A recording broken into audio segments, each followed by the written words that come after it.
पहला पत्रस उसका 5 अध्याय उसका 8 वचन हमने पढ़ना है। सचेत हो और जागते रहो, क्योंकि तुम्हारा विरोधी शैतान गरजने वाला सिंह के समान इस खोज में रहता है कि किसी को फाड़ खाए। प्रार्थना करेंगे। प्रभु जी, जो वचन आज आपने अपनी कलीसिया के लिए दिया है, धन्यवाद करते हैं। प्रभु महान, जो बातें इसमें से आप हमें समझाना चाहते हो, समझाइए पिता। तेरे हाथों में हम अपने आप को देते हैं। पवित्र आत्मा, आप हमारी मदद कीजिए। विनतियाँ यीशु मसीह के नाम से मांगते हैं, आमीन। मेरे प्यारों, यहाँ लिखा हुआ है, सुचेत हो और जागते रहो, क्योंकि तुम्हारा विरोधी शैतान इस खोज में रहता है कि किसको फाड़ खाएं। सब ध्यान देना है वचन पर। लिखा है, तुम्हारा विरोधी शैतान इस खोज में रहता है कि किसको फाड़ खाएं। कैसे खोज में रहता है? गर्जने वाले सिंह की नाई। मेरे प्यारों, ये आयत पढ़ के हम कई बार विश्वासी लोग कंफ्यूज नहीं होना है, डर नहीं रखना है। कई बार हम सोचेंगे, हाँ शैतान इतना भयंकर है, वो गर्जने वाले सिंह की नाई हमारे पीछे पड़ा है। मेरे प्यारों, वो शेर नहीं है, बल्कि शेर की क्या करता है? एक्टिंग करता है। इसलिए हम कभी ये डरना नहीं, वो हमारे पीछे पड़ा है तो हमें खा जाएगा। शेर की नाई, उधर लिखा शेर की नाई, वो एक्टिंग करता है कि आपको क्या करे? फाड़ खाएं। आप समझना, ये सब लोग समझना,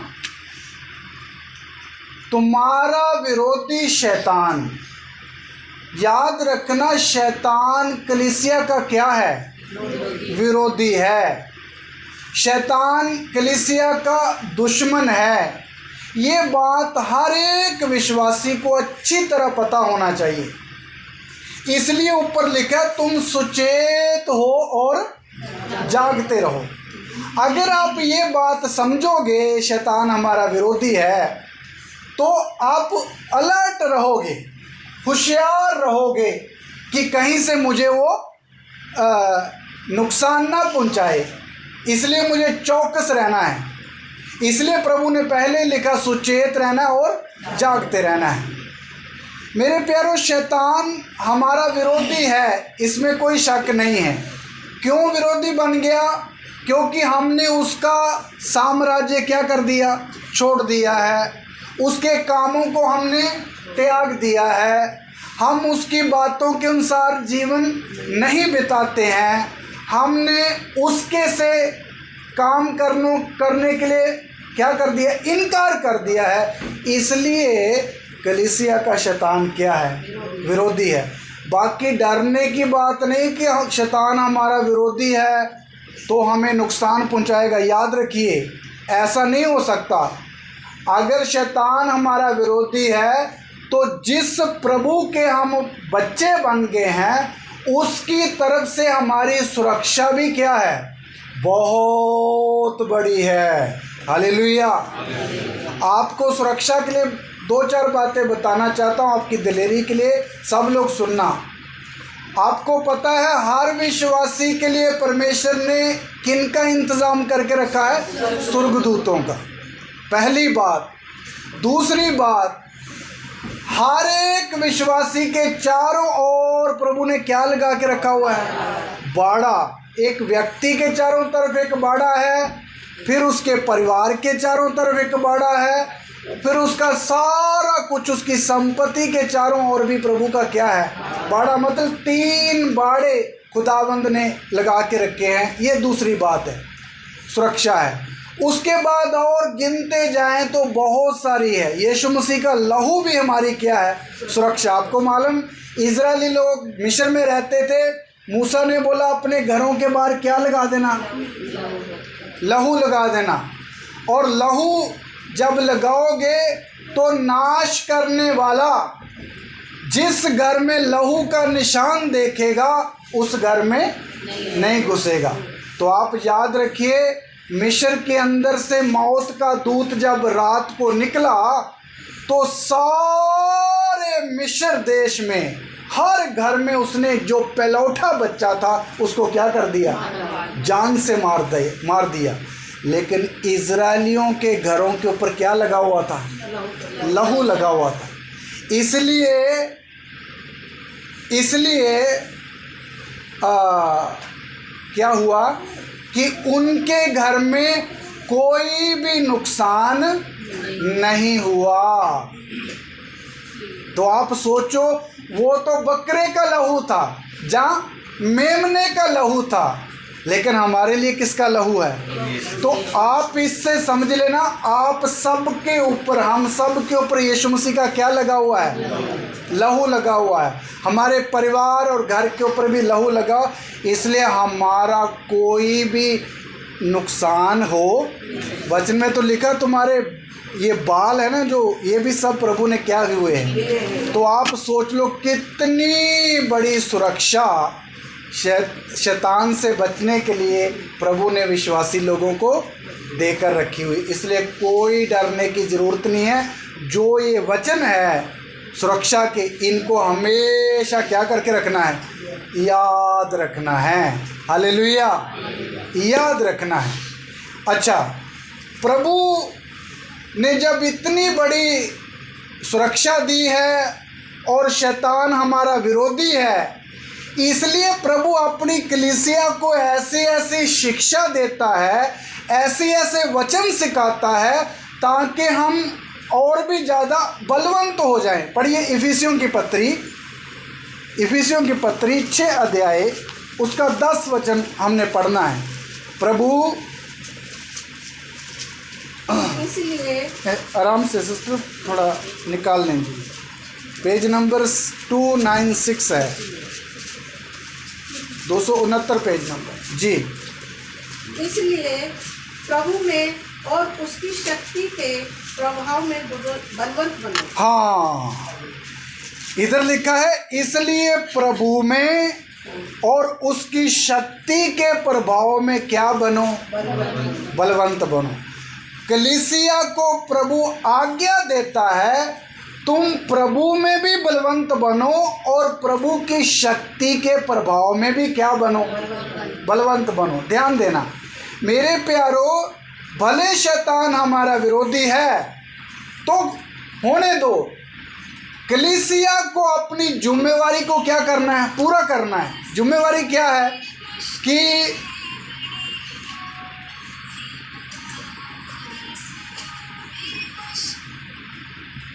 जिम्मेवारी क्या है, हमें प्रभु में बलवंत बनना है और प्रभु की शक्ति में भी क्या बनना है, बलवंत बनना। सुनिए मेरे अजीज़ों, देखिए मैं एक बात साफ बोलना चाहता हूँ। बहुत विश्वासी जो हमारी ये छोटी कलीसिया के हैं, बाकी भी होंगे, आजकल बहुत सारे लोग, विश्वासी लोग अपने आत्मिक जीवन का जितना ध्यान रखना चाहिए उतना ध्यान नहीं रखते हैं।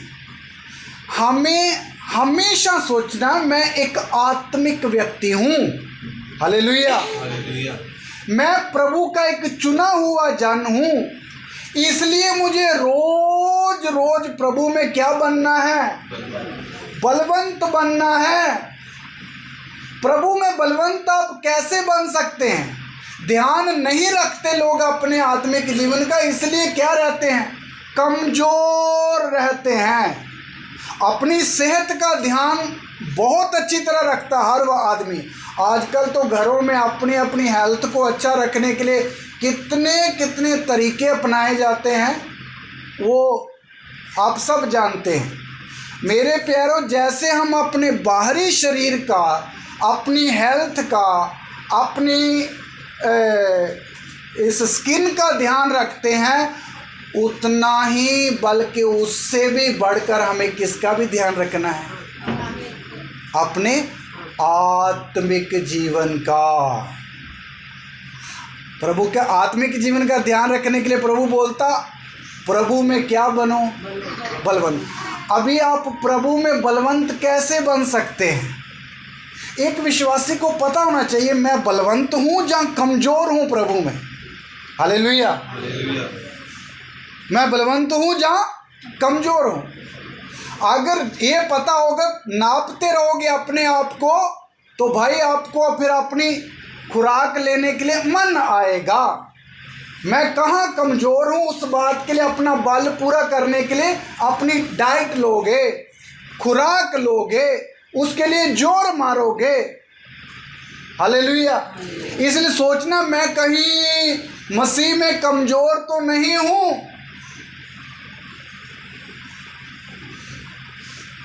कमज़ोर नहीं, बल्कि प्रभु चाहता हम क्या बने?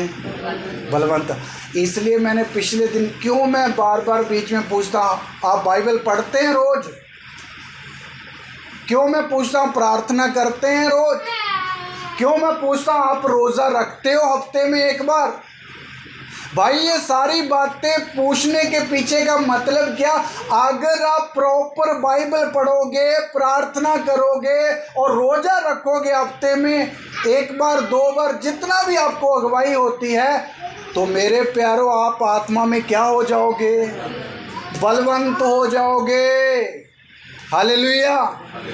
आप मजबूत बनोगे, आप प्रभु में भी बलवंत हो जाओगे, उसकी शक्ति के प्रभाव में भी क्या हो जाओगे? बलवंत। जब आप बलवंत हो जाओगे तो फिर आपका ध्यान ज़्यादा आत्मिक बातों पर लगेगा, फिर आप ज़्यादा प्रभु की बातें अपने मुंह से निकालने का प्रयास करोगे। अगर आप प्रभु में बलवंत होगे तो आप शारीरिक बातों से परहेज करोगे, शारीरिक कामों से आप दूर रहोगे, बल्कि कौन से कामों में ज़्यादा तरक्की करोगे? मन लगाओगे आत्मिक कामों में। हालेलुया। जब आप आत्मा में बलवंत होगे तो फिर आत्मा में एक आपको जागृति आएगी, आपकी अंदर से आत्मिक आंखें ऐसे है जैसे खुल रही है, खुल गई है। आपको आने वाला नुकसान पहले से क्या लग जाएगा? पता चल जाएगा। ये करने से मेरा नुकसान होगा, ये बात बोलने से मुझे धोखा होगा, आप पहले से जान लोगे। और कितनी बातों से आप क्या कर जाओगे? बचे रहोगे। हालेलुया। मेरे प्यारों, असल में यही है जीवन जो प्रभु अपनी कलीसिया को क्या करना चाहता? देना चाहता है। एक जागृत जीवन, एक शिक्षित जीवन, एक आम नॉर्मल जीवन से ऊंची सोच रखने वाला जीवन, ऐसा ही एक जीवन खुदावंद कलीसिया को क्या करना चाहता है?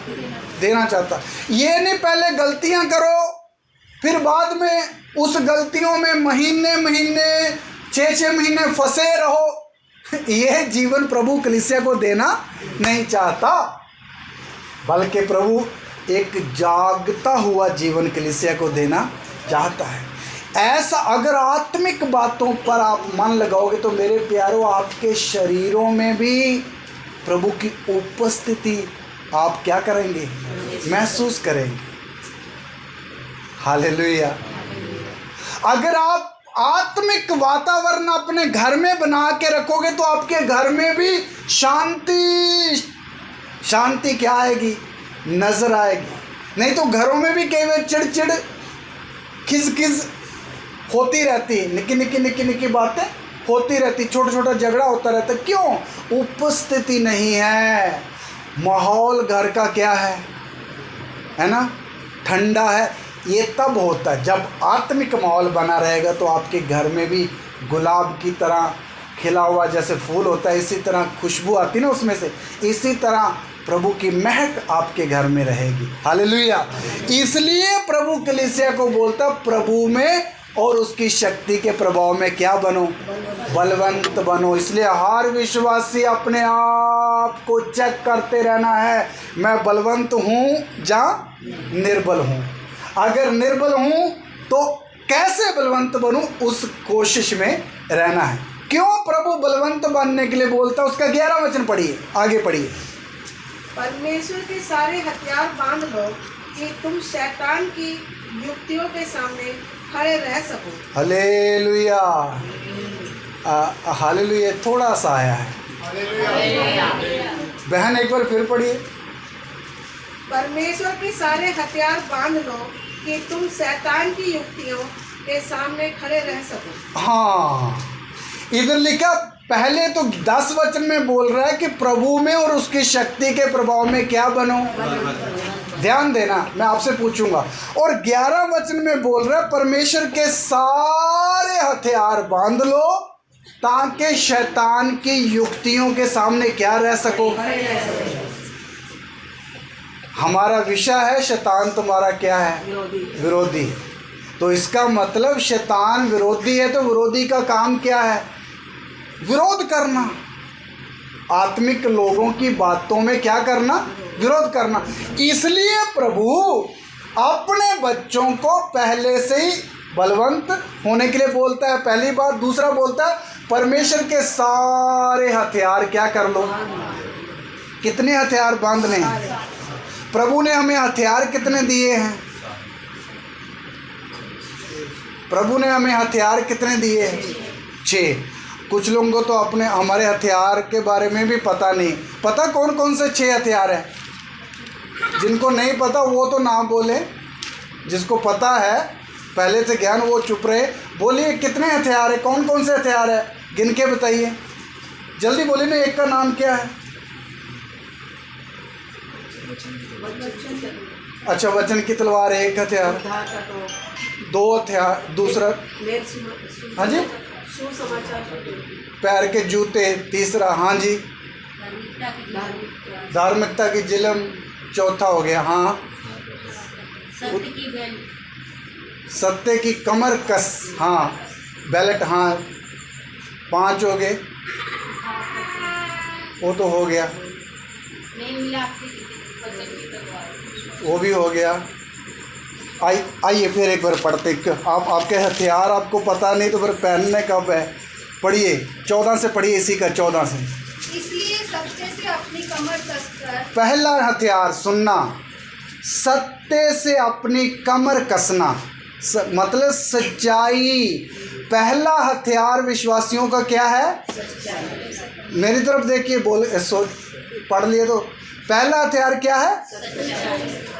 हर विश्वासी हमेशा इस सच्चाई की बेल्ट है, सत्य से अपनी कमर कसनी। फौजी की होती ना बेल्ट, क्या बेल्ट होती फौजी की?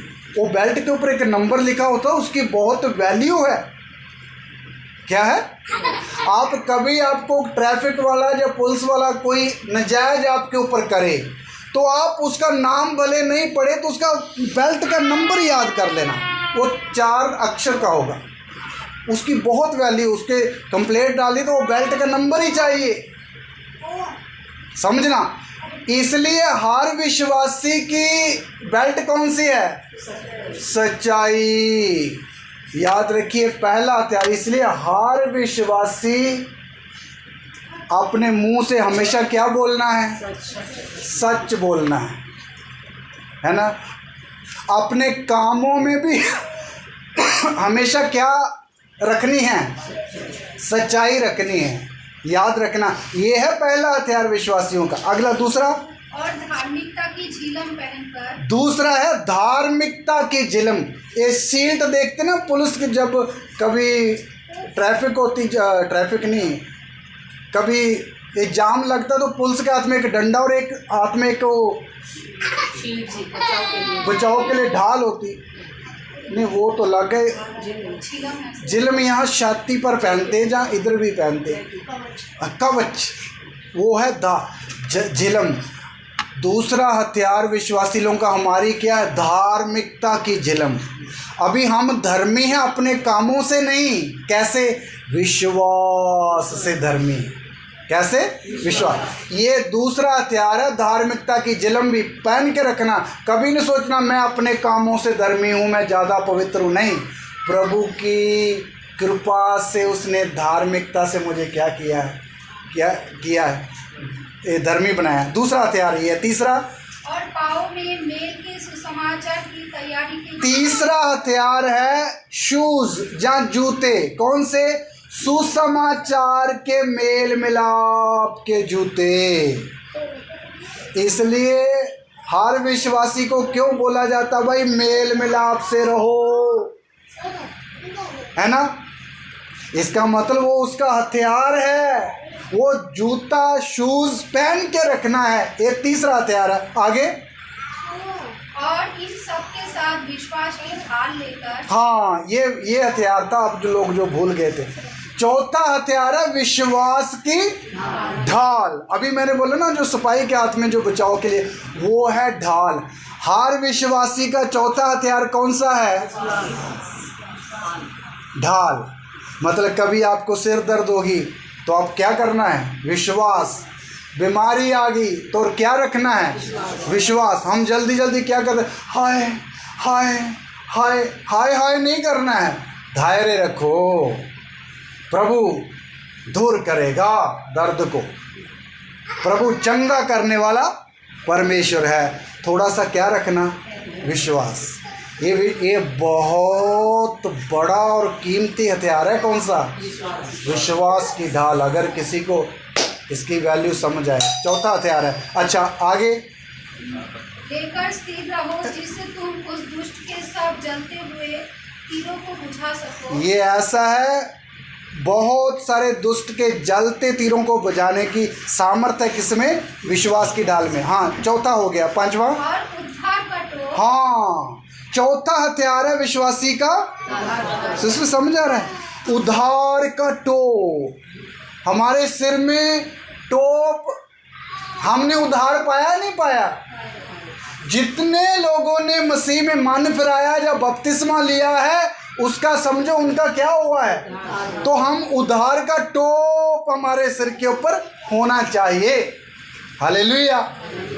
उद्धार का टोप। इसलिए टोप होगा तो कितना भी बाहर से तीर आएगा तो अंदर नहीं जाएगा, क्योंकि टोप उसको कवर करके रखता है सिर को। हाँ, ये पांचवा हथियार है। हाँ, और आत्मा की तलवार जो परमेश्वर का वचन है, ले लो। हालेलुया। और छठवां हथियार है आत्मा की तलवार। क्या है? परमेश्वर का वचन। इसलिए मेरे प्यारो, ये प्रभु यीशु का वचन बोलता, अपने सारे हथियार बांध लो। अभी आप देखना है, हम सारे हथियार बांध के रखते हैं। अगर ये सारे हथियार एक विश्वासी हर समय पहन के चलेगा तो वो जीवन एक आनंद का जीवन होता है। हालेलुया। वो जीवन एक जय का जीवन होता है, अगर किसी ने ये सारे हथियार बांध के रखेंगे। ये हथियार हर एक विश्वासी को बांधना जरूरी है। बहुत सारे विश्वासी इन बातों के ऊपर ध्यान ना देने के कारण उनका जीवन कैसा रहता है? संडे को आनंद, मंडे को उदासी, फिर बुधवार को थोड़ी सी शांति, फिर वीरवार और शुक्रवार को घोर निराशा, फिर धीरे धीरे शनिवार आता है, फिर किधर पहुंचते हैं? संडे के पहाड़ पर आते हैं, फिर थोड़ा सा हा आराधना करके क्या पाते हैं? आनंद। ऐसा जीवन होता है मेरे प्यारों, ऐसा नहीं होना चाहिए। एक विश्वासी दिन में 12 घंटे होते, 12 घंटे में से सारे घंटे में क्या रहना है? आनंद। हालेलुया। खुश रहना है। सातों दिन क्या रहना है? आनंद रहना है, जय के साथ जीवन जीना है। ये है असल में। अगर आपने क्या पहने हैं तो हथियार पहने हैं। इसलिए मेरे प्यारों, अभी समय थोड़ा है, इसलिए हमने सारे, प्रभु जी बोलते कितने हथियार बांध लो, सारे। आप निराशा में क्यों आते हैं? आपका टोप कहीं जरूर कहीं ना कहीं क्या कर दिया है, रख दिया है। इसलिए फिर तीर आता है, ऐसा चुभता है। कई लोग सोचते मुझे सारी रात नींद ही नहीं आई। क्यों? कुछ ऐसी बातें दिमाग में तीर के द्वारा आ गई, वो बस विचारों में ही किधर क्या बीत गई रात। कुछ लोगों के 2 घंटे बर्बाद होते हैं, किसी के 3, किसी के ऐसे। अपने टॉप को बांध के रखो भाई। यहाँ हेलमेट लगाते ना, नीचे से एक वो क्लिप भी लगाते हैं, ऐसा बांध के रखो भाई। फिर देखो कौन सा तीर आपको आकर उदास करता है। हालेलुया। मैं आपको ये बातें अपने जीवन में अनुभव करने के बाद सिखाता हूँ, प्रभु के फजल से, महान फजल से, मेरे बल से नहीं। कोई विचार आकर आपको निराश क्यों करेगा?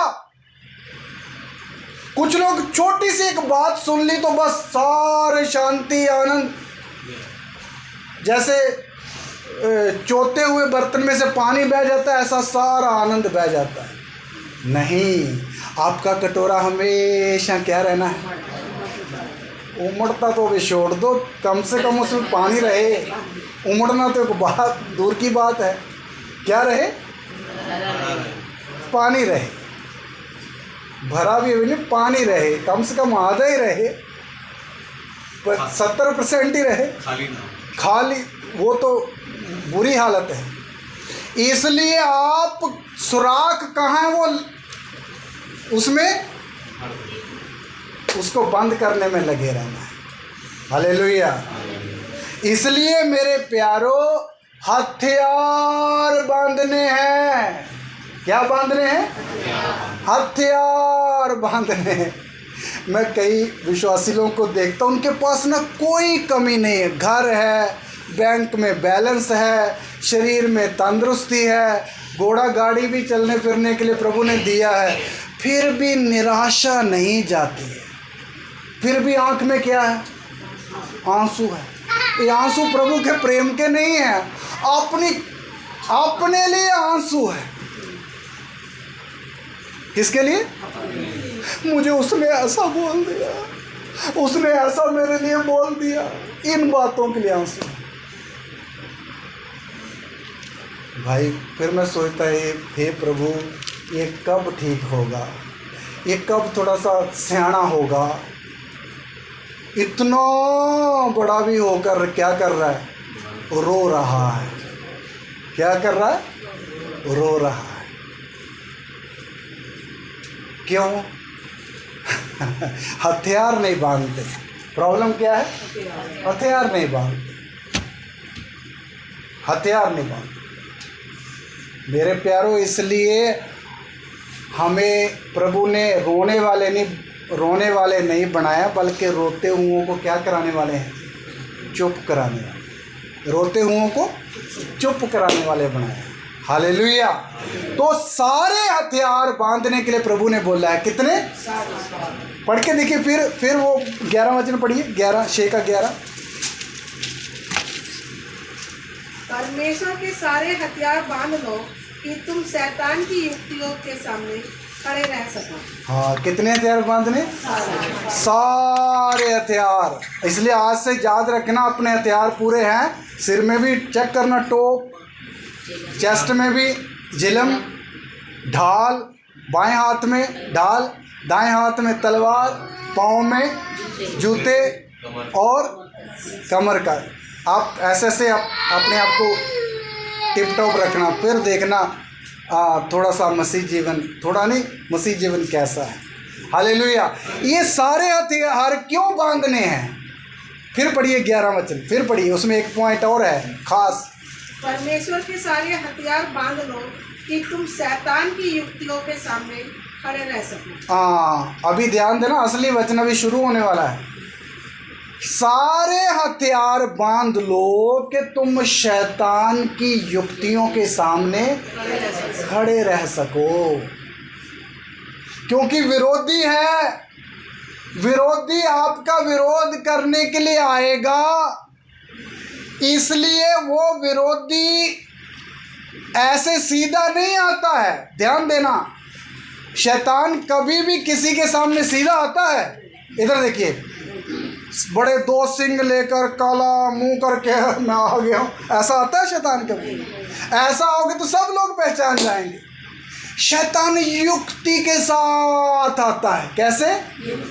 युक्ति के साथ। इसलिए लिखा सारे हथियार बांध लो ताकि तुम शैतान की युक्तियों के सामने क्या रह सको? युक्तियों के सामने खड़े रह सको। शैतान एक एक व्यक्ति के लिए एक युक्ति बनाता है। शैतान एक एक परिवार के लिए एक युक्ति बनाता है। शैतान पूरी कलीसिया के लिए एक युक्ति बनाता है। वो युक्तियों को अगर तुम पहचानोगे तो ही बचोगे। अगर नहीं पहचान पाए तो तुम अभी भी गए तो थोड़ी देर बाद भी गए। भैया उधर ही बैठ जाओ, बेटा उधर ही बैठ जाओ। हाँ, हैं? युक्तियां पहचानी। बहुत सारे विश्वासियों को युक्ति नहीं पहचानी जाती, इसलिए समय वेस्ट होता है। क्या होता है? वेस्ट होता है। आइए, शैतान कैसे युक्ति बना के आता है, थोड़ा सा एक ध्यान दे देते हैं। वचन उत्पत्ति 3 अध्याय में आ जाए। शैतान की युक्तियाँ, मेरी बात समझ रहे हैं ना आप? हमारा विषय तो समझ रहे हैं ना किधर को जा रहे हैं? शैतान की युक्तियों के सामने, बोलिए ना, खड़े रह सको। तो शैतान युक्ति लेकर आता है, सीधा नहीं आता है। पढ़िए शैतान की युक्ति एक कैसे वो लेकर आया। ध्यान दीजिए, उत्पत्ति 3 अध्याय 1 से लेकर पढ़ना शुरू करेंगे। यहोवा परमेश्वर ने जितने बनैले पशु बनाए थे उन सबों में सर्प धूर्त था। उसने स्त्री से कहा, क्या सच है कि परमेश्वर ने कहा तुम इस वाटिका के किसी वृक्ष का फल न खाना? बस इधर देखिए, अभी हम अदन की वाटिका में आ गए हैं। आप मेरे साथ किधर पहुंच जाइए? अदन की वाटिका। ये अदन की वाटिका की घटना है। अभी प्रभु ने हवा और आदम को उधर रख दिया। सारे फल खाने के लिए अनुमति है, एक वृक्ष का फल छोड़कर बाकी सब अनुमति है। ध्यान देना, अभी कौन आ गया अदन के बाग के अंदर? सांप के अंदर से होकर कौन आया है? युक्ति समझना, शैतान सांप के अंदर से होकर कौन आ गया? शैतान आया हवा के पास और आकर क्या बोल रहा है? देखिए बात सुनना, हवा को बोल रहा है, क्या ये सच है कि तुम किसी भी बाग के वृक्ष के फल को नहीं खाते? क्या ये बात सच है? देखना, बात की, शैतान की बात किसको पहुंची? हवा को। ध्यान देना, ध्यान से सुनना। अभी देखिए, इस बात को सुन लिया हवा ने। हवा को आगे जवाब देने की ज़रूरत थी? हाँ, शैतान के साथ बात करनी चाहिए? नहीं ज़रूरत थी। हवा को उस समय इतना अधिकार था आत्मा में, क्योंकि जो अधिकार आदम को वो किसको भी है? हवा को भी है। जो महिमा आदम को है वो किसको भी है? हवा को है। उसने पहली पृथ्वी का राजा बनाया आदम और हवा को। हवा वहाँ बोल सकती थी, मुझे आपको ये बात का जवाब देने का कोई ज़रूरत नहीं है, आप जहाँ तो चुप रहो, जहाँ तो इधर से चले जाओ, ये बोलना चाहिए था। लेकिन इसके ऊपर कंट्रोल कहाँ? हवा ने थोड़ा सा उस बात को सुन तो लिया, जवाब नहीं देना था, लेकिन उसने क्या दिया? जवाब दे दिया। पढ़िए क्या जवाब? सर्प से कहा इस वाटिका के वृक्षों के फल हम खा सकते हैं, पर जो वृक्ष वाटिका के बीच में है उसके फल के विषय में परमेश्वर ने कहा है कि तू ना तो तुम उसको खाना और ना इसको छूना, नहीं तो मर जाओगे। हाँ, अभी देखिए, एक बात का हवा ने क्या दे दिया? जवाब दे दिया। देखिए शैतान की युक्ति समझना, युक्ति बता रहा हूँ। जवाब दे दिया। पहली बात तो हवा को जवाब देने की ज़रूरत नहीं, हवा ने जवाब दिया। पहले तो 2 आयत में लिखा नहीं, हम वाटिका के जो वृक्ष बीच में वृक्ष है उसका फल खाने के लिए मना है। फिर उसने खोल कर बता दिया, ऐसा बोला गया अगर इसका फल खाओगे तो तुम, ये भी बात पूरी खोल के शैतान को बता दी, है ना। आप देखो, एक बात शैतान ने पूछी, उसका जवाब आ गया। ये बातें करते करते आपको मालूम, हवा के अंदर शैतान के साथ बात करने के कारण हवा की आत्मा के साथ शैतान को एक संगति करने का क्या मिल गया? मौका मिल गया। क्या मिल गया? मौका मिल गया। इसलिए वो मौका मिलने के कारण उसके प्राण के साथ उसका थोड़ा सा शैतान का संबंध हो गया। तो उस जगह उस शैतान ने एक जगह बना ली उसके प्राण के अंदर। आपको मालूम, फिर शैतान को पता चल गया ये तो मेरी बातों में इंटरेस्ट दिखा रही है। फिर शैतान ने जब सुना ना कि इसने बोला उसका फल खाओगे तो तुम मर जाओगे, फिर शैतान ने उसको और भी अच्छी बात बताई। पढ़िए। तब सर्प ने स्त्री से कहा, देखिए शैतान अभी दूसरा सवाल क्या सलाह दे रहा है। हाँ, कहा तुम निश्चय ना मरोगे। हाँ, वरन परमेश्वर आप जानता है कि जिस दिन तुम उसके फल खाओगे उसी दिन तुम्हारी आंखें खुल जाएंगी और तुम भले बुरे का ज्ञान पाकर परमेश्वर के तुल्य हो जाओगे। हाँ, शैतान ने दूसरी बार छोटी सी ही मुलाकात शैतान ने हवा के साथ करी।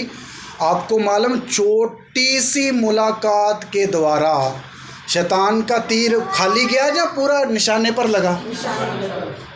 एक महिमा में रहने वाली हवा और प्रभु के साथ बातें करने वाली हवा को शैतान ने भरमा लिया। क्या कर लिया?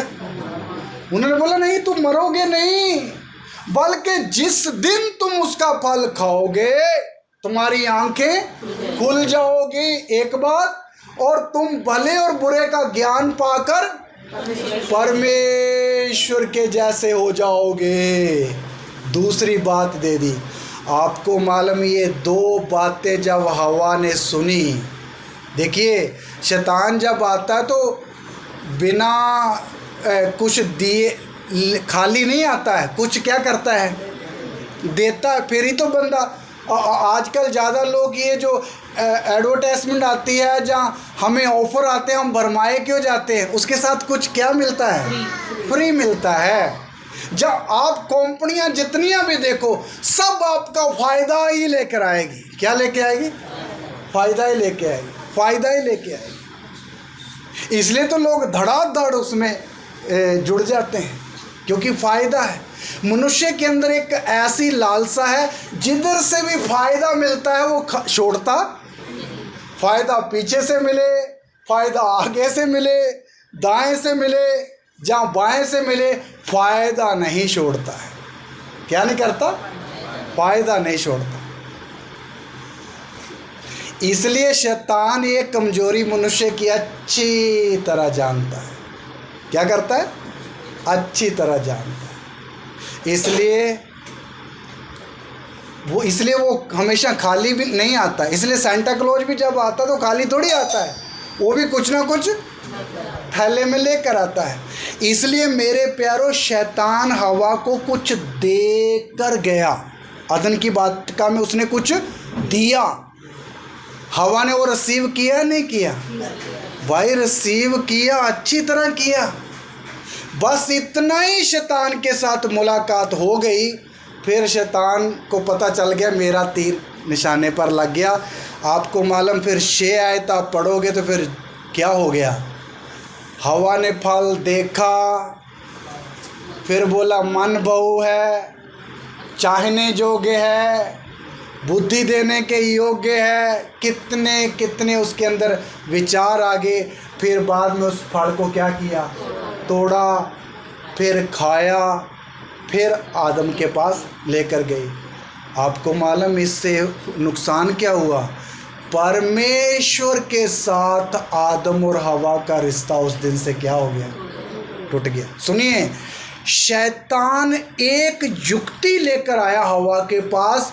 उस युक्ति का मकसद क्या था? परमेश्वर से इनका रिश्ता क्या करना है? तोड़ना है। किसके साथ रिश्ता?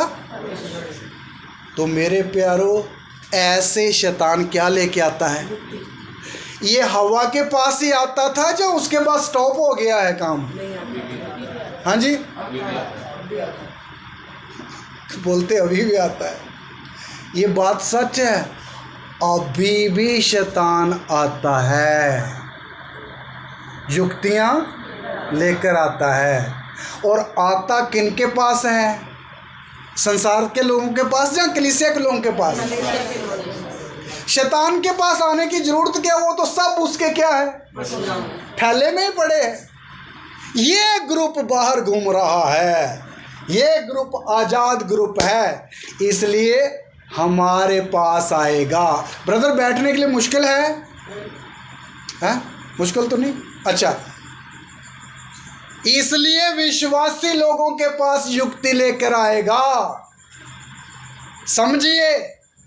इसलिए आज भी विश्वासी लोगों को शैतान छोटी छोटी युक्तियों में फंसा कर रखता है। कितनी कितनी बड़ी बड़ी युक्तियां तो बाद की बात, हम छोटी छोटी को पहले निपटना है। शैतान हमारे पास कैसी युक्ति लेके आएगा? पढ़िए नीति वचन 18 अध्याय का 8 वचन पढ़े।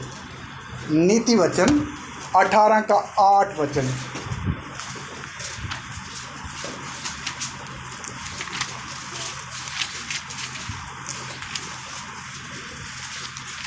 कानाफूसी करने वाले के वचन। पढ़ो ना सिस्टर। कानाफूसी करने वाले के वचन स्वादिष्ट भोजन के समान लगते हैं, वे पेट में पच जाते हैं। हाँ, ध्यान दीजिए, इधर लिखा है कानाफूसी या चुगली करने वाले के वचन स्वादिष्ट भोजन के समान लगते हैं, वे पेट में जल्दी पच जाते हैं। अभी देखिए, आप बोलोगे ये इसका मतलब चुगली समझते ना, लुतरापन, कानाफूसी करना, ये भी एक शैतान इसके द्वारा भी आता है। इसके द्वारा भी शैतान आता है। कैसे आता? 16 की 28 भी पढ़िए, फिर विवरण करते हैं। 16 की 28 भी पढ़िए। टेढ़ा मनुष्य बहुत झगड़े को उठाता है, हाँ, और कानाफूसी करने वाला परम मित्रों में भी फूट करा देता है। हाँ, कानाफूसी या चुगली करने वाला व्यक्ति परम मित्रों में भी क्या डलवा देता है? आप समझना, ये चुगली या कानाफूसी ये छोटा सा हथियार नहीं है शैतान का, है। परम मित्र जो बड़े जान एक दूसरे के देने वाले मित्र थे, उनके अंदर भी क्या करवा देगी? फूट डलवा देगी। इसलिए मेरे प्यारों, चुगली एक ऐसा तीर है शैतान का, बहुत सारे लोग ना इसमें फंस जाते हैं। दुख के साथ बोलना पड़ेगा, क्या कर जाते हैं? फंस जाते हैं। कुछ लोगों को चुगली बोलने की आदत होती है, चलो उसको तो बीमारी लगी है, और कुछ लोगों को चुगली, हाँ जी, सुनने की आदत होती है। ये दोनों बातें जब होगी ना, है ना, तब नुकसान होगा ही होगा। कितने लोग चुगली करते समय इधर उधर की बातें बताएंगे, एक कान के अंदर बस चुगली की बातें अंदर आ गई, भले वो सच ही हो, उसमें चुगली की बातें भले सच ही हो, अगर अंदर आ गई तो फिर सारी शांति क्या भंग हो जाए। वचन पास्टर ने 1 घंटा प्रचार किया, वो समझ आए या ना आए, लेकिन चुगली 10 मिनट सुनी हुई एक शब्द भी नहीं भूलेगा बंदा। मैं सच बोल रहा हूँ नहीं, वो नहीं बोलता। उसने ऐसा बोला था, 1 मिनट पहले की बात, फिर 1 मिनट बाद की बात, पूरी स्टेप बाय स्टेप याद रहेगी लोग। मेरे प्यारो, इसके द्वारा भी आपका चैन खुसता है। चुगली सुनने वाले का चैन जाता है। चैन समझते हैं, सुख जाता है। आपकी शांति के ऊपर डाका बजता है जब आप क्या सुनते हो, चुगली सुनते हो। आप चुगली सुनने वाले बंदे अपने आप को थोड़ा जांचे, चुगली के पहले कैसा था, चुगली सुनने के बाद फिर कैसा था। अब देखना, ये रहा, गुस्सा भर जाएगा, लाल पीला नीला हो जाएगा, बदला लेने की भावना आएगी, मैं वैसा कर दूंगा वैसा कर दूंगा, कितना कितना क्रोध अंदर जाग उठेगा। ये किसका, ये किसने ये जहर कैसे चढ़ गया आपको? शैतान की युक्ति। एक छोटा सा तीर शैतान ने ठुस करके चलाया, बस आप तो चढ़ गए आसमान पर। आप चैन से 2 फुलके सोने वाला बंदा अभी सोते सोते भी चुगली की बातें ही घूम रही है। इसलिए मेरे प्यारों, मैं विनती करता हूँ, शैतान की युक्तियों के सामने खड़े रहो करके वचन हमने पढ़ा है। देखो, आपको ये वचन सुना रहा हूँ, जब ये वचन जो मैंने आपके पढ़े, मेरे बाइबल में निशानी लगा के रखी है। सुनिए, जब से मुझे पता लगा कि चुगली इतनी खतरनाक है, मैं अपना एक छोटा सा एक्सपीरियंस बताता हूँ। प्रभु की दया से मैंने एक आदत बनाई अपने जीवन में, लकीर खींच कर रखी, चुगली सुननी ही नहीं है। नहीं, पहली बात तो करनी ही नहीं, करनी तो छोड़ो, करनी नहीं है। मुझे इतनी बातें सुननी पड़ती इधर उधर से, उसको मैं दूसरी जगह नहीं पहुंचाता हूँ। पहला नंबर तो ये शैतान की ड्यूटी है, शैतान दिया हुआ दूसरे को क्या है, ड्यूटी है। ये चुगली करने वाला बंदा किसका एजेंट है? शैतान का एजेंट है। इधर की बात सुनो, दूसरी जगह पहुंचाओ। इसलिए मैंने नियम बांधा, मुझे शैतान का एजेंट नहीं बनना। इसलिए कभी इधर से बात उधर पहुंचाता नहीं। आप भी कभी कोशिश करो मेरे हृदय से बात निकालने के लिए, पूरी नहीं निकाल सकोगे, भले प्लानिंग करके देख लेना। बताऊंगा तो थोड़ा सा आपका दिल रखने के लिए, ऊपर ऊपर का, अंदर का भेद कभी नहीं खोलो। आदत बनाई, नहीं बोलना है, सख्त बना कर, चुगली करनी नहीं है, पहला स्टेप है। दूसरा, मुझे वचन से ये पता चला कि सुनने वाला भी क्या है, दोषी ठहरता है। वचन में लिखा, 15 जबूर में लिखा हुआ, तेरे पहाड़ पर कौन खड़ा रहेगा जो अपने पड़ोसी की निंदा नहीं सुनता। वो वचन लेकर मुझे अकल आई कि कभी सुननी भी नहीं है। अभी कोई मुझे कोई बात बताता तो मैं क्या करता हूँ, उसका फटाफट इधर से सुनता हूँ, इधर से साथ साथ दरवाज़ा खोल के रखता हूँ, निकलती जाए। दिमाग में नहीं रखता ऐसी ऐसी बातों को। वो बंदा जो बताएगा वो इतना सीरियस होकर बताएगा जितना उसकी जिंद और जान इसी में टिकी है। मेरे सामने वो ये पॉपकॉर्न को जो बेचते हैं 10 रुपये का पैकेट, उसको क्या, पॉपकॉर्न, ऐसा उतना ही मूल्य है। ये बातें दिल में रखूंगा तो मेरा चैन जाएगा। मैं नहीं दिल में रखता आज तक। प्रभु के अगर कोई चुगली मुझे बताता भी है कोई इधर उधर की बात, तो मैं दो काम करता हूँ, घड़ी की तरफ बार बार देखता हूँ ताकि बंदा समझ जाए कि ये पास्टर बोर हो रहा है, बंद कर देगा, है ना। जहाँ ऐसे का वासी आती ना, ऐसे लगे कि इसको नींद आ रही, बंदा जल्दी जाए। वचन की बात के लिए घंटा बैठे रहो, चुगली की बात के लिए नहीं। और ऐसे बंदे का फ़ोन भी आए तो मैं 15 मिनट बात करें, 1.5 मिनट में उसको क्या करना है, क्लोज करना है। इसलिए मेरी शांति प्रभु के अनुग्रह से बोलता हूँ 24 आवर बनी ही रहती है। हालेलुया। 24 आवर शांति और आनंद जाता नहीं है। ये नहीं कि शैतान ने तीर मारा चुगली का तो मुझे पारा चढ़ गया, पास्टर भी पास्टर नहीं रहा है, शैतान का छोटा भाई बन गया। ऐसा नहीं बनना है। हम इंसान हैं, स्वर्गीय इंसान हैं, हमारी वैल्यू को क्या करना है। इसलिए मेरे प्यारों, शैतान की ऐसी ऐसी युक्तियों के सामने खड़े रहना तो अपने जीवन में एक नियम बनाओ।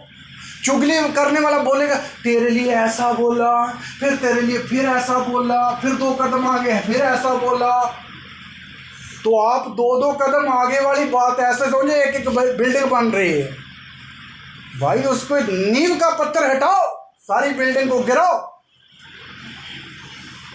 अभी मुझे भी कुछ लोग आगे बताते थे आपके लिए ऐसा बोला, तो मैंने बोला चलो हम उनके लिए ना प्रार्थना करेंगे। मेरा जवाब क्या होता है, जो मुझे बताता है चलो उनके लिए क्या करेंगे।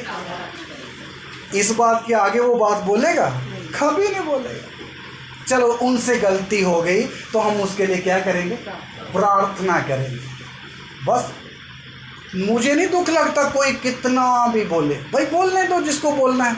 उसको अगर टेस्ट आता है थोड़ा ले लो टेस्ट। भाई मेरे प्यारों, जब तक आप अपने अपने जीवन में ये बुद्धि नहीं अपनाते तब तक आप शैतान की युक्तियों में क्या रहोगे, फंसे ही रहोगे। इतनी छोटी छोटी बातों में से बाहर नहीं आओगे तो आप बाकी आत्मा की बातें कैसे समझोगे, कैसे समझोगे। हमें तो बहुत आत्मिक बातें समझनी है। इसलिए मेरे प्यारों, आप चुगली कान में सुन रहे हो अगर फोन के ऊपर, तो समझ लो अदन के बाग में जैसे शैतान हवा से बात कर रहा था, आपके साथ भी कौन बात कर रहा है। उधर तो सांप के अंदर घुसकर आया, इधर आपकी फ्रेंड के अंदर घुसकर आएगा। कौन है, शैतान। आप क्या देखते, नहीं मेरा मित्र बता रहा है। भाई मित्र नहीं, मित्र के पीछे एक और मित्र खड़ा है। कौन, हम इसको देखते, सामने वाले मित्र को। अगर आपकी आत्मिक आंखें होती तो आप पीछे वाले दुश्मन को जो मित्र बन के आता उसको देखोगे तो कभी चुगली नहीं सुनो। हालेलुया। मेरे प्यारों, ऐसी ऐसी युक्तियों के अंदर से निकलो। हथियार इसलिए पहनने हैं ताकि शैतान की युक्तियों के सामने खड़े रह सके। ये कलीसिया के अंदर, इस कलीसिया के अंदर बीमारी नहीं है। मैं बीमारी है तो बीमारी, मैं ये नहीं बोला। इस कलीसिया में मैं जब से मसीह संसार में आऊँ तब से ये बीमारी अभी तक ख़त्म होती नहीं देखता हूँ। क्या नहीं करता, देखता। हर कलीसिया में, फिरोजपुर कलीसिया जाओ, चाहे फला कलीसिया में जाओ, या तीसरी कलीसिया में जाओ, क्या ये चुगली की बीमारी बहुत लगी हुई है। इस युक्ति से बच सकते या नहीं बच सकते, हाँ। इसलिए मेरे प्यारों, प्रभु बोलता है सारे हथियार क्या कर लो, बांध। सारे हथियार, सारे हथियार बांध। इसलिए मेरे प्यारों, ये शैतान की युक्तियां हैं, इनके सामने खड़े होना है। आप खड़े होगे। देखो प्रभु अगर एक विश्वासी ने सारे हथियार बांधे हुए हैं और उसके पास कोई जुक्ति लेकर आया शैतान, तो तुरंत उसको पता चल जाएगा ये कौन आया है, शैतान आया है। फिर उसका रुख दूसरा ही होगा। वो कान नहीं देगा, कभी वो अपना कान नहीं देगा, ना वो अपना हृदय देगा बातें रखने के लिए। वो क्या करेगा, बचेगा, मुझे फंसना नहीं है। आपको मालूम इन्हीं कारण से इसका नुकसान क्या होता है। अभी मेरे पास वचन और भी है लिखा हुआ, लेकिन ना समय, मुझे कम से कम 15 मिनट और चाहिए, लेकिन आप बैठ पाओगे? हैं? चलो एक जुक्ति और पढ़ते हैं, शैतान कैसे कैसे जुक्ति लेके फंसाता लोगों को। एक जुक्ति और पढ़ेंगे। यहोशू की किताब में आ जाए 9 अध्याय, यहोशू 9 अध्याय।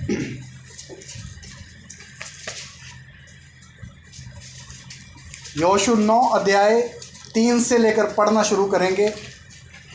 जब गिबोन के निवासियों ने सुना कि यहोशू ने यरीहो और ए से क्या किया है, तब उन्होंने छल किया और राजदूतों का भेष बनाकर अपने गधों पर पुराने बोरे और पुराने फटे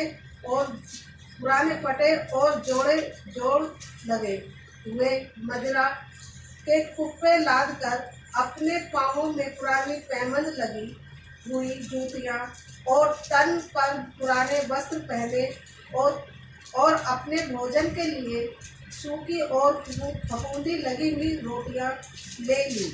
इधर ध्यान देना, आपको ऐसे समझ नहीं आएगा।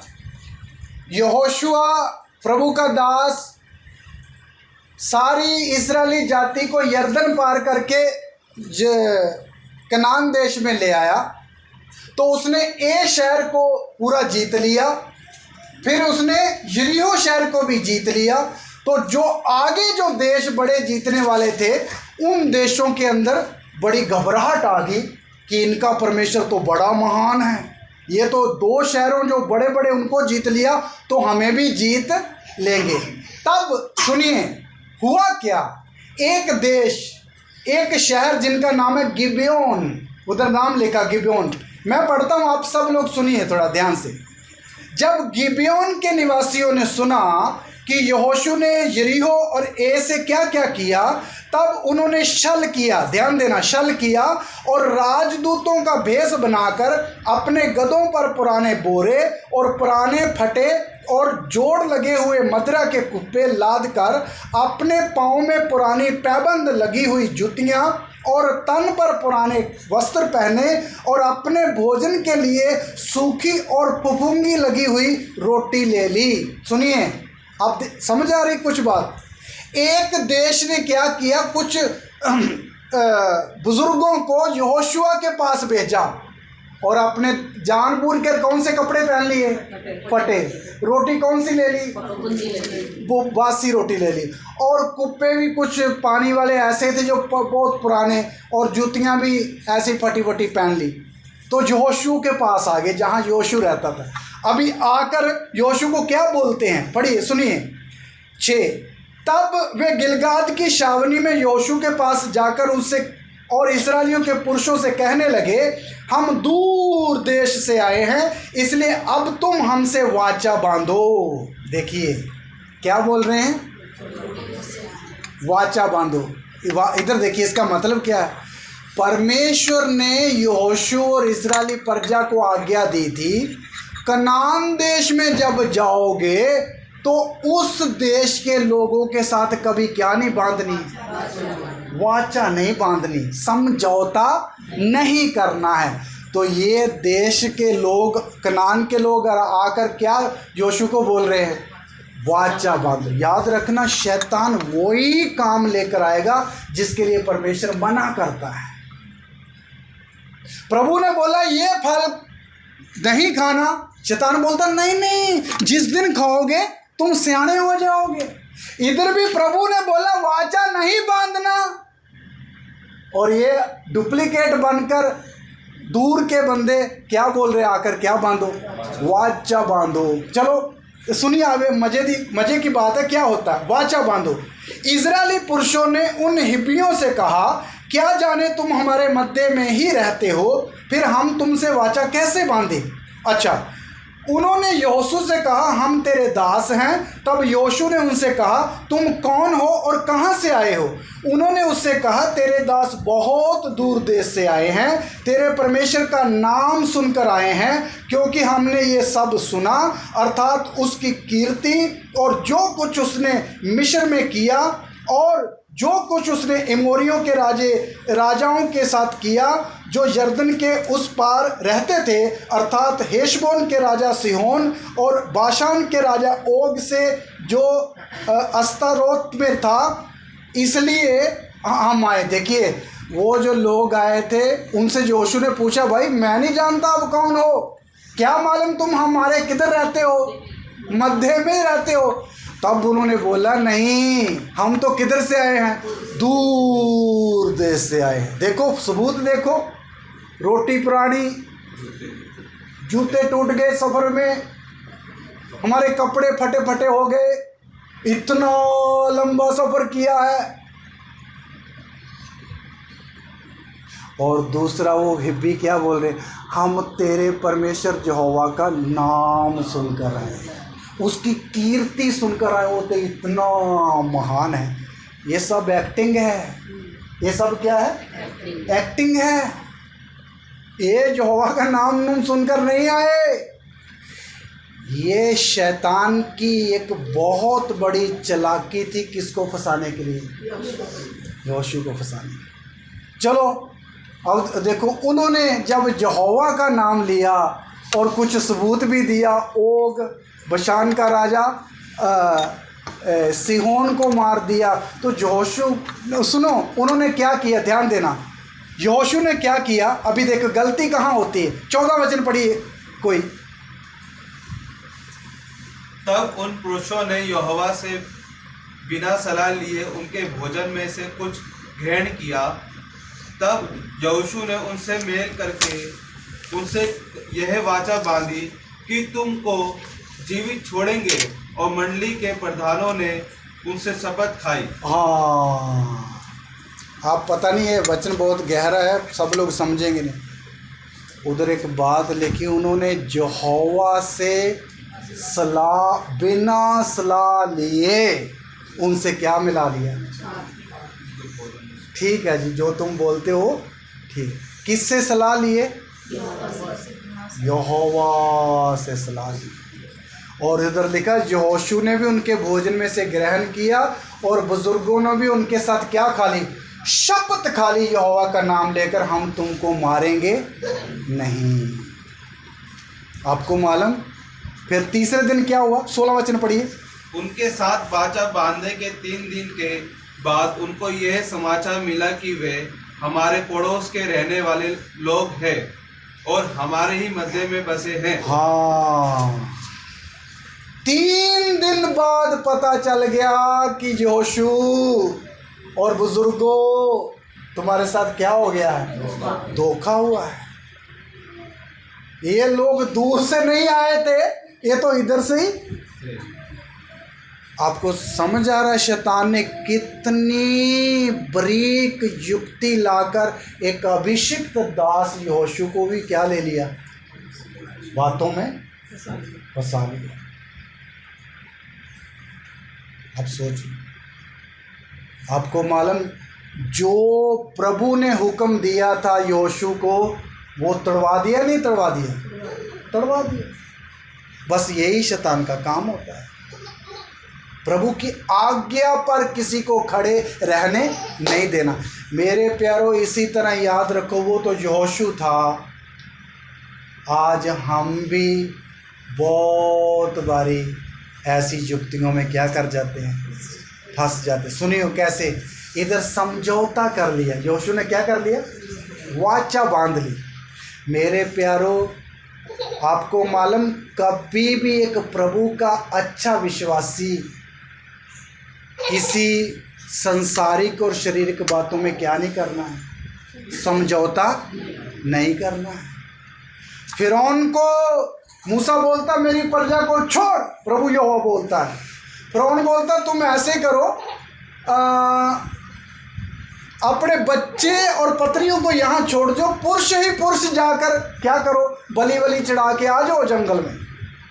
कौन बोलता? फिरौन। मूसा ने बात मानी उसकी? अगर मेरे पास समय नहीं है, मूसा बोलता नहीं, हम एक खुर भी छोड़कर नहीं जाएंगे। क्या नहीं जाएंगे? समझौता नहीं किया। 3 बार फिरौन ने उसको ऑफर दिया, जाओ जाओ। बोलते मूसा बोलता हो नहीं सकता, अपनी बात पर खड़ा रहा। इसलिए मूसा खुदावंद के साथ रहा और इतना बड़ा काम किया, सचमुच मिस्र से एक खुर भी छोड़कर सारी प्रजा को ही लेकर गया। मेरे प्यारों, इसलिए आप विश्वासी लोगों, आप भी सोच लेना, कई बार शैतान आपके साथ छोटे छोटे जुक्तियां लेकर आएगा। सुने कैसी? कई बार आपको आएगा, हिंदी फिल्म का गाना सुनो जो पहले सुनते थे, तो हम जल्दी से टुक करके लगा लेते हैं तो सुनना शुरू करते हैं। कई बार पंजाबी गाना लेकर आएगा, आप सुनते हैं और आपके मन में भी जाते हैं। क्या कर लेते हैं हम? समझो। देखिए, कल परसों की बात है, नरसों की बात है। ये मैं स्कूटी चला के आ रहा हूँ, मेरे दिमाग में स्कूटी चला रहा हूँ बड़े मज़े में, हेलमेट पहना हुआ, अंदर विचार में एक पंजाबी सॉन्ग आ रहा है, पंजाबी सॉन्ग।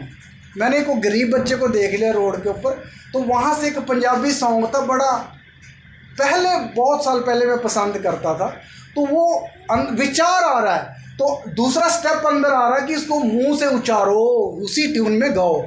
मैंने बोला ये दुष्ट की चालाकी, ये नहीं होगा। हे रवि, तू याद रख, तू अपने आप के लिए क्या हुआ है? मरा हुआ है। तू ये गाना नहीं गा सकेगा। स्कूटी के ऊपर ही चलते चलते एक तीर इधर से आया, दूसरा तीर इधर से आया, ये तीर नीचे दब गया। हालेलुया। मेरे प्यारों, समझौता नहीं करना।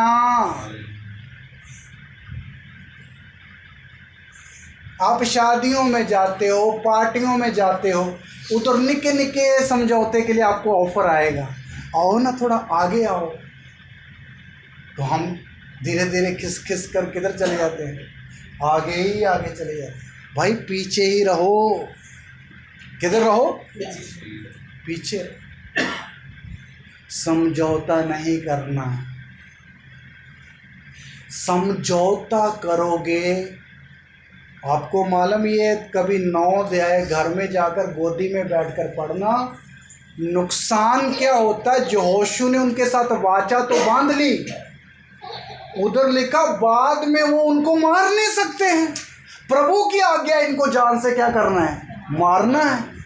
अगर अभी शपथ खा ली, अगर अभी मारेंगे तो क्रोध किन के ऊपर आएगा? यहोवा का, यहोशू के ऊपर आएगा। आपको मालूम, उन लोगों को हमेशा के लिए, इस्राएली लोगों को अपने पास ही रखना पड़ा। उधर पढ़ के देखिए, 27 वचन पढ़िए उसका 9 का, आप पढ़िए 27। परंतु यहोशू ने हाँ, उसी दिन उनको मंडली के लिए और जो स्थान यहोवा चुन ले, उसमें उसकी वेदी के लिए लकड़हारे और पानी भरने वाले नियुक्त कर दिया, जैसा आज तक है। जैसा आज तक। बाद में उनको बोला तुम चलो पानी ढोने वाले बन जाना, गाँव को पानी पिलाना, भैंसों को पानी पिलाना, लकड़ी के चीर के लाना, ऐसे ऐसे काम के लिए रख लिया। आज के दिन तक लिखा हुआ ऐसे है। देखो, ये इसका मतलब क्या? शैतान किसी ना किसी तरह पवित्र मंडली के अंदर घुसकर बैठना चाहता था, बैठ गया। क्या कर गया? याद रखिए मेरे प्यारों, आप निक्के निक्के समझौते जो अपने जीवन में करते हैं, इससे नुकसान क्या होता है? शैतान हमारे अंदर जीवन में बैठना चाहता है, कुछ अपना माल रखना चाहता है। जब शैतान का माल हमारे अंदर आएगा तो आपको मालूम उसका नुकसान क्या होगा। जहाँ हमारे घर में आएगा शैतान का कुछ माल, तो उसका क्या नुकसान होगा? प्रभु की उपस्थिति घट जाएगी। जो शक्ति आपके अंदर थी वो थोड़ी हो जाएगी, फिर आप निर्बल हो जाओगे, शैतान को आपके ऊपर हैवी होने का मौका मिल जाएगा। कारण ये है, शैतान युक्तियां लाता क्यों? किसी ना किसी तरह इस विश्वासी को प्रभु में आगे बढ़ने नहीं देना, किसी ना किसी तरह इस विश्वासी का प्रभु बोझ बंद कराना है, किसी ना किसी तरह शैतान की चालाकी इस विश्वासी को प्रभु बोझ लेने ही नहीं देना है। फंसा के रखेगा, फंसा के रखेगा, फंसा के रखेगा, फंसा के रखेगा। उपस्थिति जाती रहेगी, क्योंकि अंदर कौन आके बैठ गया? शैतान का माल रह गया, अंदर आके बैठ गया। इसलिए उपस्थिति घट जाएगी, आपकी आत्मिकता कम होती जाएगी। धीरे धीरे आप आत्मिकता से क्या बन जाओगे? शारीरिक व्यक्ति बन जाओगे। फिर विश्वासी कैसा बन जाएगा? नाम के वास्ते चर्च आता है, बाइबल खोलता है, 2 सॉन्ग गाता, फिर घर में फिर अपनी मन मर्जी से जीता। अंदर ना प्रार्थना करने का मन आता है, ना प्यार दिखाने का मन आता है, ना इंसानों के साथ हमदर्दी जताने का मन आता है। सूखा सूखा हो गया है। शैतान की चालाकी तो यही है। नहीं तो एक विश्वासी बोलने से क्या होता है आपको मालूम? विश्वासी बोलने से आप प्रभु के बेटे और क्या हो? बेटियां हो। आपके अंदर से यीशु दिखना है। मुझे देखने से आप रवि को नहीं देखना, आप किसको देख रहे हैं? प्रभु यीशु को देख रहे हैं। मेरी बातचीत के द्वारा, मेरे बैठने के तरीके द्वारा, मेरे बर्ताव के द्वारा यीशु को देखना। ये मेरी बात नहीं कर रहा, हर एक के लिए प्रभु की मर्जी यही है। अभी देखिए, आप बोलोगे, कई लोग बोलते हैं हमारे ऊपर शैतान का हमला होता है, फिर हमला होता है। भाई हमला शैतान, मैंने पहले बोल दिया, हमारा विरोधी बिल्कुल ज़रूर है, लेकिन अपनी मर्जी से हमारा एक बाल भी उखेड़ नहीं सकता है। अच्छा, हमला शैतान कब करता है? जब आप उसको क्या दोगे। इसलिए वचन में लिखा, शैतान को मौका ना दो। जब आप फिल्मी गाना सुनोगे तो भाई उसको तो पता दरवाजा खुल गया, तो पहला पैर रखो, दूसरा अपने आप आ जाएगा। फिल्मी गाना तो क्या, पूरी पूरी फिल्म, फिर तो वो बिस्तरा लगा के लेटेगा, है ना। समझौता हो गया है, उसको पता है मैं ऐसे नहीं आया, मैंने गिबेयोन बन के आया हूँ, मुझे अभी लेटने का, वहाँ रहने का क्या मिल गया है? हक मिल गया है। अभी गिबेयानी इसराइलियों में खुले घूम रहे हैं, कोई इधर को बाल्टी लेके जा रहा है, कोई इधर को कुलाड़ा लेके जा रहा है। इजरायली लोग, कोई इजरायली नौजवान पूछ रहा, भाई तू इधर कैसे? मुझे यहोशू ने शपथ खा के बोला इधर रहो। वो भगा सकते उसको? मार नहीं सकते। शपथ खाई। इसलिए छोटी छोटी बातों के लिए भी शैतान के कामों के साथ सहमत नहीं होगा एक सच्चा विश्वासी। नहीं, मुझे ये काम नहीं करना है, उसे के लिए कितनी भी कीमत देनी पड़े, नहीं करना है। मेरे प्यारो, आप ऐसे बन के रहो, प्रभु के साथ खड़े रहो, प्रभु के वचन के अनुसार खड़े रहो, आप आत्मा से भरे रहोगे। हालेलुया। किस लूसीफर की हिम्मत है कि आपको नुकसान पहुंचाए? हालेलुया। किस शैतान की हिम्मत है कि विश्वासी को जैसे मर्जी उसको धक्का दे के गिरा दे? आप हथियार पहनकर वचन में खड़े रहो, कोई आपका कुछ भी नुकसान नहीं कर सकता। एक छोटी सी बात बता के मैं समाप्त करना चाहता हूँ। बड़े पास्टर साहब बोलते, एक बार मैं अमेरिका गया तो मेरा एक उनका एक्सीडेंट के कारण, आप ध्यान से, एक दांत थोड़ा इतना टूटा हुआ था, इतना देखा होगा आगे से। तो बोलते कि डॉक्टर, बड़ा स्पेशलिस्ट डॉक्टर विश्वासी, प्रचार करने के बाद मेरे पास आया, पास्टर मैं एक डेंटल डॉक्टर हूँ, तो मुझे एक छोटी सी सेवा दे दो। मैंने बोला क्या? मुझे आप मेरे क्लिनिक में आओ, ये जो आपका दांत इतना सा टूटा नहीं, इसकी जगह में एक सोने का दांत, उतना हिस्सा सोने का जड़ देता हूँ अपनी तरफ से, लगा देता। समझा ये बात?